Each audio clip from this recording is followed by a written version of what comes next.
বিশ্ব তেলের বাজারে এক মহাপ্রলয়ের সংকেত। দীর্ঘ ৫৫ বছরের সম্পর্ক ছিন্ন করে তেল উৎপাদনকারী দেশগুলোর জোট ওপেক থেকে বেরিয়ে গেল সংযুক্ত আরব আমিরাত। সৌদি আরবের নেতৃত্বাধীন এই শক্তিশালী জোটের নিয়ন্ত্রণ থেকে কেন মুক্ত হতে চাইল আবুধাবি? কয়েক দশক ধরে বিশ্ববাজারে তেলের দাম আর উৎপাদন নিয়ন্ত্রণ করেছে যে জোট, সেই ওপেক পরিবারের এখন ভাঙনের সুর।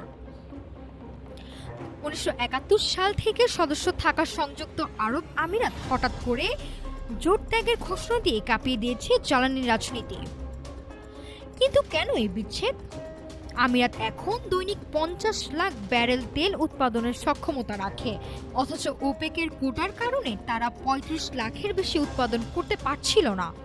ব্যবসায়ীকে বিশাল ক্ষতি পুষিয়ে নিতেই জোটের শিকল ভেঙে বেরিয়ে এলো আবুধাবি।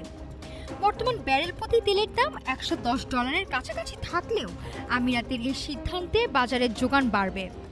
এতে ভবিষ্যতের দাম $৫০ নেমে আসার সম্ভাবনাও দেখছেন অনেকে। তাছাড়া বিশ্বজুড়ে বৈদ্যুতিক গতির জয় জয়কার শুরু হয়, তেল ফুরানোর আগেই তা বিক্রি করে আয় বাড়িয়ে নিতে চায় দেশটি।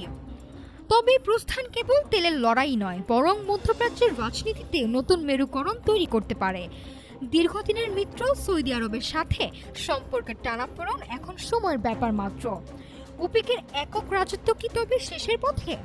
আবুধাবির এই সাহসী পদক্ষেপ তেলের বাজারে শান্তির সুবাতাস আনে নাকি নতুন কোনো মূল্যযুদ্ধ শুরু করে, তাই এখন দেখার বিষয়। নাফিসা সামিয়া, ঢাকা টুডে।